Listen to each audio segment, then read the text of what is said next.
Welcome to the Joy School Podcast. Real talk about what it takes to create your happiest, healthiest, and most dynamic life. And now, here's your host, transformational life coach, happiness strategist, and best-selling author, Kristi Ling Spencer. Hey, amazing friends. Welcome back to another episode of the show. How are you feeling today? I hope you're well. I hope you're feeling good. I hope you're feeling some good energy. I am feeling pretty good today. In fact, I'm feeling grateful to be alive today. And in one piece, I had a crazy incident yesterday. I was on my way through the airport in Las Vegas, and I was on my way back home from a work trip in Vegas that I had planned for quite a long time. And I took a tumble down the escalator and really banged myself up. The wheel of my luggage was caught by the escalator stair, and literally the whole thing came tumbling down on me. And then I went tumbling down the stairs, and it was just nuts. Things were flying everywhere. I was bleeding from like 6 different places, really banged up. And I went to the urgent care that is there in the airport, and they were fantastic. By the way, I want to give them a shout out. Really took good care of me and got me patched up just in time to catch my flight. And this morning when I woke up feeling completely sore, almost like after you get in a car accident and you wake up the next day just feeling it, if you've ever had that experience, that's only happened to me one other time in my life. But really, it dawned on me how bad that could have been. First of all, how bad it was. I mean, it was gnarly. It was a gnarly fall, but also just how bad it could have been. And I was feeling so grateful. It's almost like someone was looking out for me or something was looking out for me, because somehow by the grace of the universe, I came out of this with just some bumps and bruises and a sprained knee and just feeling banged up. But wow, it could have been so much worse. So sometimes things like that in life can serve to give you perspective on things, right? And serve as reminders too, to just really be highly aware of your surroundings and slowing down and really being intentional about paying attention to your movements and where you are and what it is you're doing, and to be more present. So all those things are going through my mind this morning as I'm feeling so much gratitude for everyone that was of help to me yesterday. Thank you, and shout out to all of you. And this morning, I just woke up feeling inspired to record a special episode of the podcast for you all. So this particular episode was not on my schedule for this season, but I felt strongly about the topic today after my experiences over the last couple of weeks. And I know so many of you will be able to relate. So wanted to throw in an extra episode for you this season, which means just like last season, we're going to have 11 instead of 10 this season, which is kind of fun. A bonus is always a good thing, right? So thank you so much for tuning in. And today we're going to talk about how to conserve your energy when things get nuts, when things get a little crazy, when you've got must-do things that fall onto your schedule unexpectedly, or you have to rearrange things. And if you're like me, so I'm a bit of an introverted extrovert, and I know a lot of people can relate to that. I love people. I love being around people. I love socializing and networking and spending time with all the people in my life that I love. But doing that for an extended period, I get depleted of energy, both mental and physical. And I just can't be at my best if I keep going without resting or taking a break. I actually, after doing a big event or a speaking engagement or a work event in Vegas, like I just got back from, I have to take a couple days and just be quiet and be alone and recharge my batteries to get back to my best self and to feel really good. And at this point in my life, it's become much more present. I'm much more this way than I used to be. I used to be able to go out 5 nights in a row, no problem.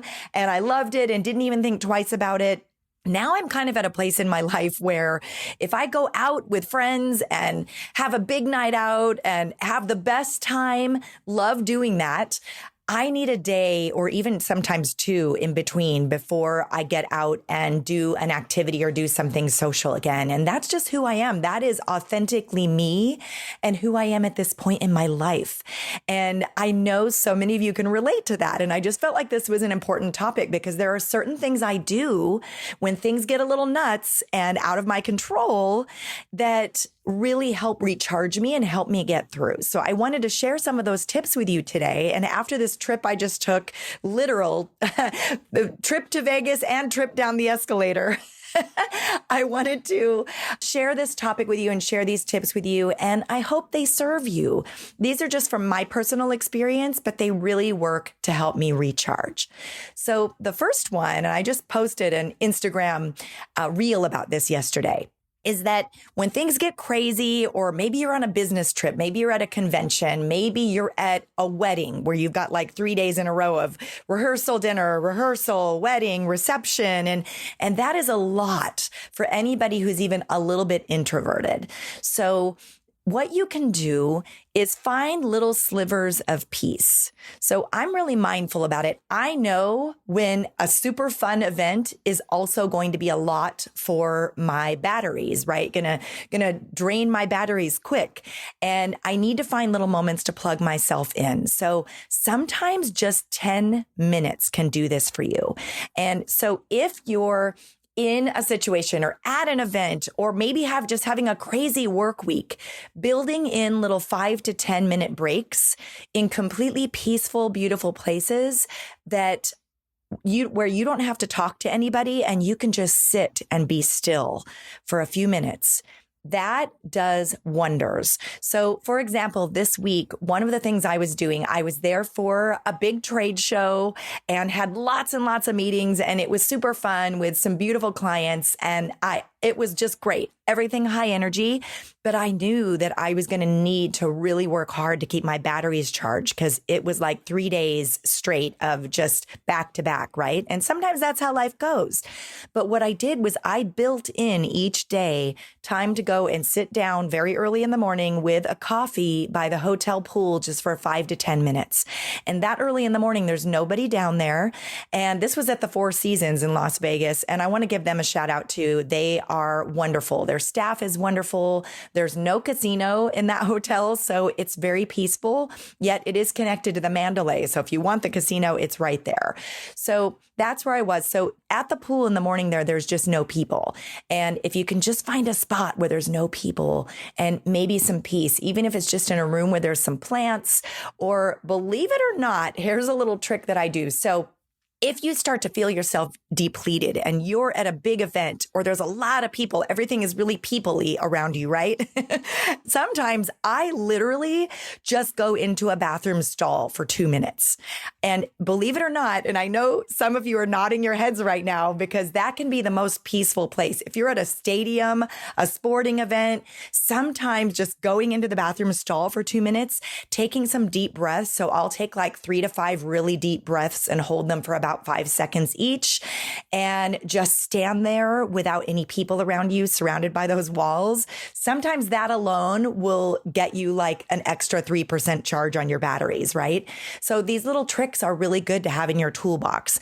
But that 10 minutes of peace, and sometimes I'll even write it down. If I've got a schedule for a crazy day with a lot of meetings, I will literally schedule into my day my 10 minutes of peace and have a tea or a coffee, or if it's in the early evening, if I can squeeze it in, I'll get like a little glass of wine or just something and sit somewhere and take some deep breaths, even close my eyes for a couple of minutes. And it makes a huge difference. So where in your life do you need to be building in little snapshots of 5 to 10 minutes of peace, completely by yourself, not with anybody else, maybe in a room where you can go in and close the door, or out in a garden, or out in an outdoor area, or even take a walk, right? 5 to 10 minute walk can do wonders.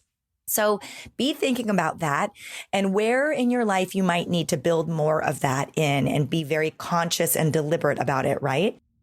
All right. So my second tip is that when you know you're going to have a nutty week and back to back, do all you can to protect your sleep.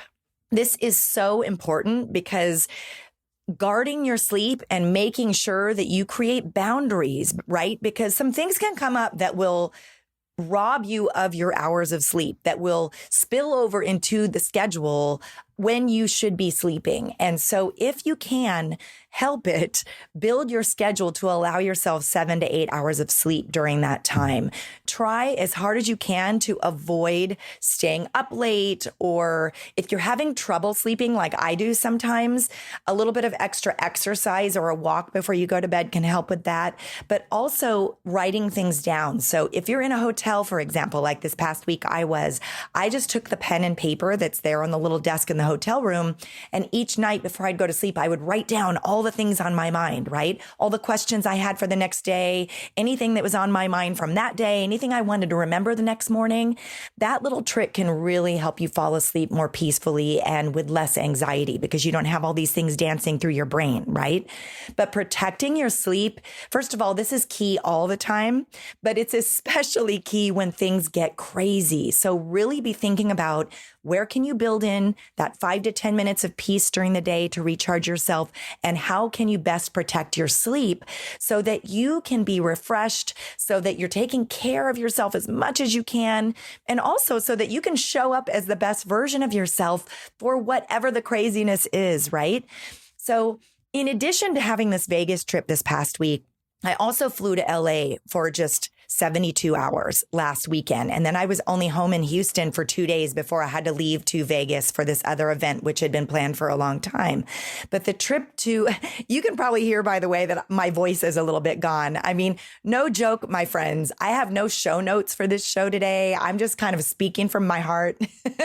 This is totally impromptu. So anyway, I'm getting off into the weeds here, but back to that trip to LA. So that was unexpected. That was an unscheduled trip. I actually decided kind of late, sort of toward the last minute, that I wanted to fly out there to take my mom for some medical procedures. I just wanted to be there for her, even though I knew that doing that trip, coming home for 2 days and then getting back on a plane back out toward the West Coast of Vegas for this huge, very high energy event, that was going to be a lot. In fact, a lot of a lot, right?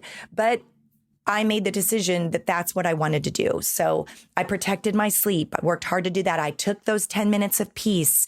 And today I am a little bit depleted, but strangely, I'm also energized. Like I was saying earlier, I think that fall really reminded me of a lot of things. And just waking up this morning so filled with gratitude to be okay, and having learned all I've learned from that, was really big. So I'm feeling pretty good today, but I do plan on staying home for the next couple of days and just really getting some rest.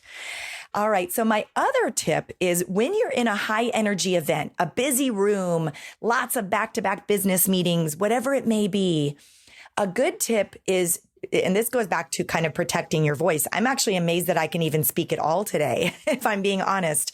But protecting your voice and also protecting your mental energy. And this is such a good one because it has a bunch of other benefits. And that is to just practice listening. To just practice listening, because we have a tendency to feel like when we're in these social situations or lots of business meetings back to back, we have a tendency to feel like we always have to be contributing and interjecting, right? And really participating in the conversation with words and with thoughts and ideas.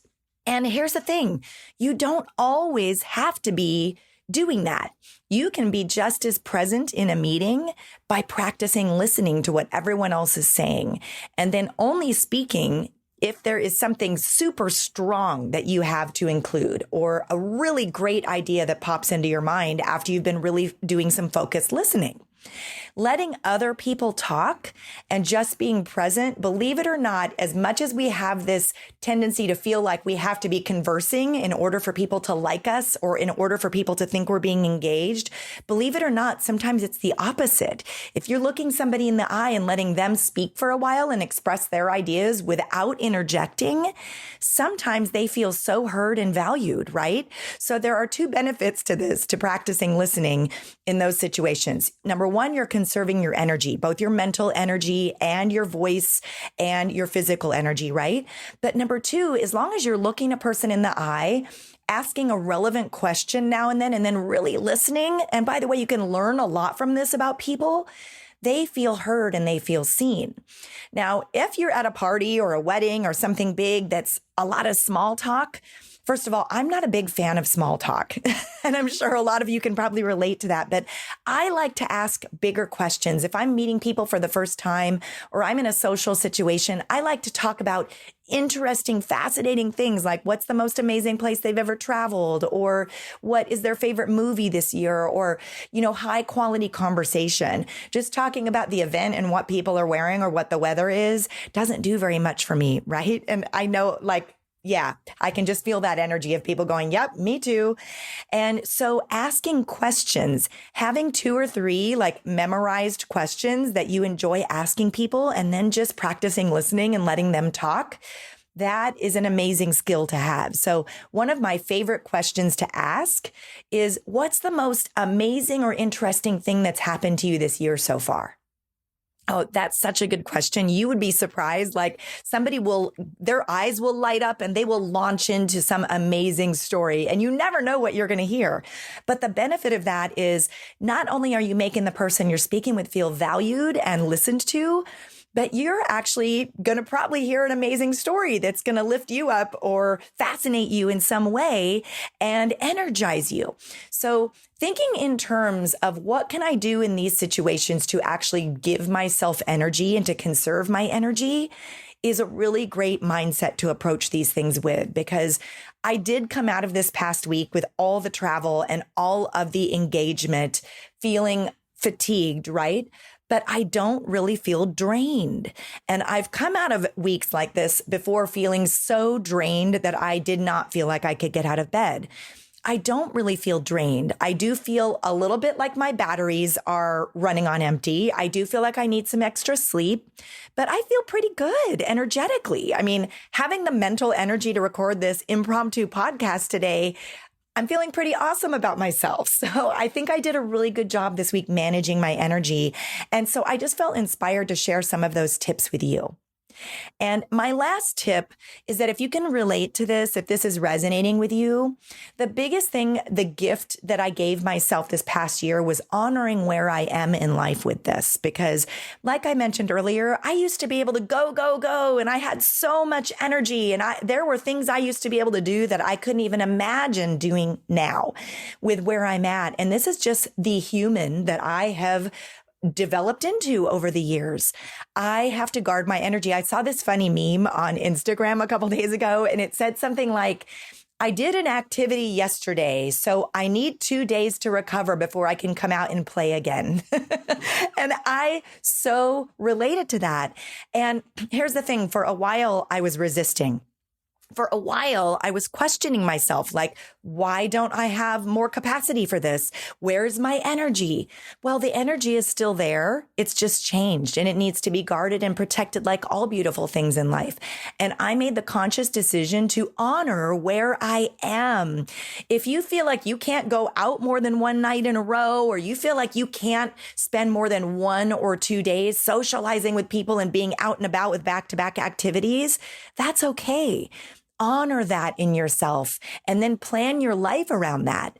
It's all about being your authentic self. And part of being your authentic self is recognizing your limitations. And by the way, I know there's a lot of memes out there and sayings about there's no limits and you're not limited and the sky's the limit. Well, yeah. Okay, in some situations, right? That's inspiring and maybe it applies in some ways. But you know what? As human beings, we do have limitations, and honoring those and then managing our energy is really part of being true to ourselves. It's part of self-care. It's big time self-care.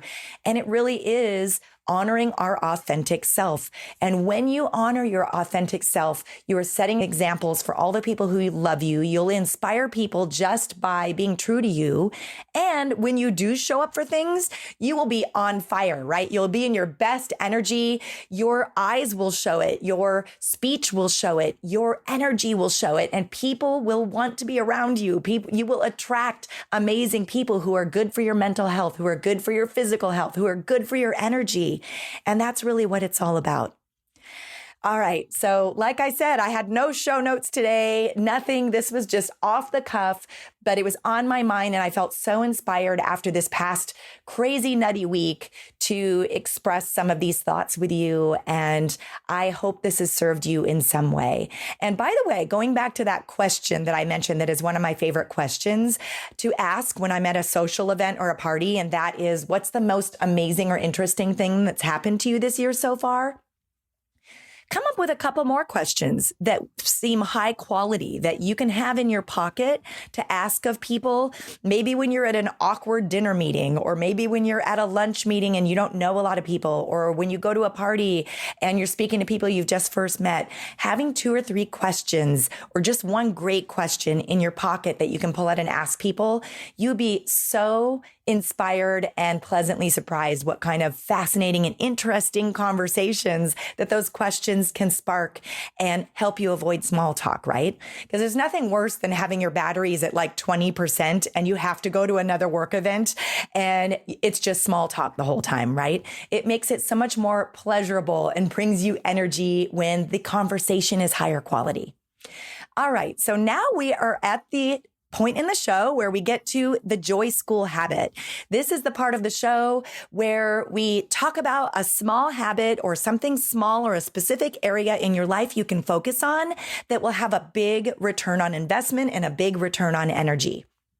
So I spoke earlier a little bit about managing your sleep and guarding your sleep. This is so important. And today's Joy School habit is going to be the explanation point on that topic. So this is so interesting. And this is from Harvard. And in the last decade, there has been a discovery that your brain has a waste management system. It is self-cleaning. And what this is just like all the parts in your body, right? You have toxins and chemicals and you have waste when they're functioning properly.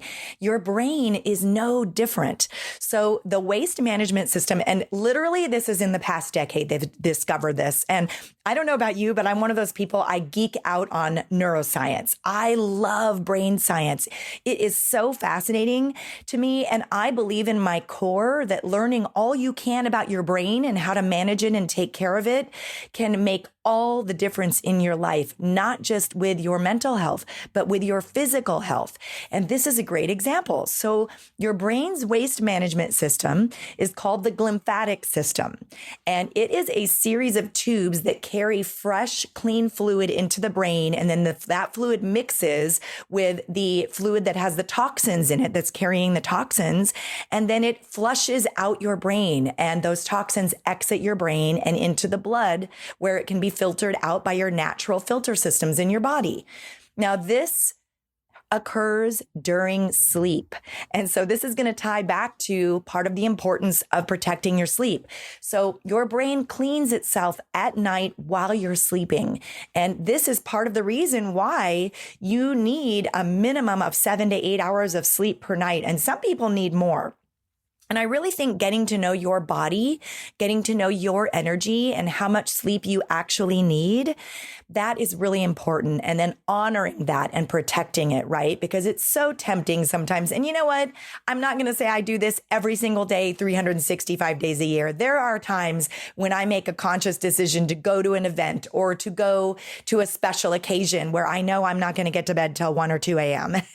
But what I do is I make sure that I don't accept anything the next day, if possible, that I have a day and another night to go to bed early the following night and really recover from that and take care of myself. So, no one's going to be perfect in this. I love the 80-20 rule, right? I try to apply that to most areas of my life. And so with your sleep, this is one more reason to protect how much you need. And, we all know people that are like, oh, I only need 3 hours of sleep a night and I'm good. I want to be like, dude, no, you are not. And there's actual science that says, no, you are not. As a human animal, we need a minimum amount of sleep. Now, everyone's a little different on this, but the science basically says 7 to 9 hours a night for most people, right? And so if you're not getting that, I want you to look at your sleep hygiene. I want you to look at the way you're managing your sleep. because there's a lot we can do to improve it. Going to bed and waking up at the same time each day is very helpful because it helps set the clock in your brain and your circadian rhythm, right? And also making sure your room is completely dark is one. So there are a lot of studies that show that even a tiny bit of light in the room can disturb your sleep. Same with noise, other than white noise. You know, some people tend to sleep a little bit better if there's a fan or if there's like a sleep sound machine in the room or some kind of a low hum. That's different. And that sometimes is good for people, although I do like a room completely quiet. But that's just me. Everyone's a little different in that way. And if you really have trouble sleeping, talk to your doctor about some natural ways, maybe more exercise, maybe turning off the TV at night at least an hour or more before you go to sleep. And this is a big one. So my husband, Ron, and I this past year started doing that. Instead of watching TV up until the moment we're ready to fall asleep and flipping the TV off, we actually turn it off about an hour or a little bit more before we're going to go to sleep. And then we just kind of hang out and listen to some music and the dim lights in the room. And that has made such a difference. I'm falling asleep so much better. Now, I do want to say this. There are a lot of alternative ways and sometimes prescription ways that we can manage sleep. And by the way, our body is different. Our hormones are different. Sometimes we can really go through a bout of insomnia and really struggle with sleep. And here's the thing. Talk to your doctor about this because it is normal and it's not normal at the same time, right? As humans, we're going to have times when things are keeping us up at night, or we might have some anxiety, or for whatever reason, we're just not sleeping well. And talk to your doctor if you need to, because sometimes maybe you might need to take something like a melatonin or a natural supplement or something a little bit more to help you sleep temporarily until you can reset your circadian rhythm and get back out of whatever the sleep funk is that you're in. However, taking sleep aids on a regular basis for long periods, they have had studies in the last few years that show that over the long term, that can be very damaging to your brain and possibly be linked to brain diseases and degeneration as you get older. Now, I don't know about you, but I want to protect my brain all that I can. And also, here's the thing. If you do those things chronically for long periods, it sort of like relaxes the natural systems in your body and in your brain that are there, those cycles to help you sleep, because they are not dependent on functioning anymore because you've got artificial things in there that are taking their place. So you want to let your body just do its thing as much as possible. However, like I said, I am not at all against temporarily taking some things to help you sleep if you talk to your doctor about that and get the specific advice that's right for you, right? Because I'm not an expert in this area. Like I said, I just nerd out on neuroscience and things that can support our brain health and our physical and mental health, right? And emotional health. And this is something that was so fascinating to me, this science about the waste management system in your brain. And by the way, I'm going to wrap this up with another fascinating little tidbit about this. And that is, if you are a side sleeper, you get a little bit of extra benefit from your glymphatic system. The studies so far have shown that side sleeping aids that system in working just a little bit better. Now, it works either way, no matter how you're sleeping. Or so they think at this point. They're still studying it, but they have discovered that side sleepers, it tends to function a little bit better. So if you are a side sleeper, good on you. I am a side sleeper myself. And if you are not a side sleeper, you might want to think about seeing if you can change positions. And changing a habit when it comes to sleeping can be challenging. You might have to really focus on that for several nights in a row before you'll naturally start sleeping that way. But if you're not a side sleeper, I encourage you to go online and read about this. Google glymphatic system, or if you can't remember that, just brain waste management system and side sleeper, and you'll be able to read all about that science. It is so fascinating. All right, my friends, if you enjoyed this impromptu episode, unscripted, I would be so grateful if you would leave a review over on Apple Podcasts or on your favorite podcast platforms. This is how you can help the show reach more people who might also enjoy it. And I read them all. And I am so grateful to those of you who have left reviews. So appreciate it. And be sure to connect with me over on Facebook, Instagram, TikTok. And you can visit my website at kristilingspencer.com, where you can download some free gifts, including my free masterclass, 11 Habits of the Happiest People. There are some really great tips and habits in there on where to get started on sort of reorganizing and leveling up the happiness and joy in your life. And you can find some other supportive resources on my website as well. I am sending you so much love, my friends. And until next time, remember, you've got what it takes to create more amazing days. And more amazing days add up to a pretty amazing life. Have a fantastic week, incredible friends, and cheers to good sleep this week, self-care, and managing our energy. Have a good one, and I'll be back with you soon.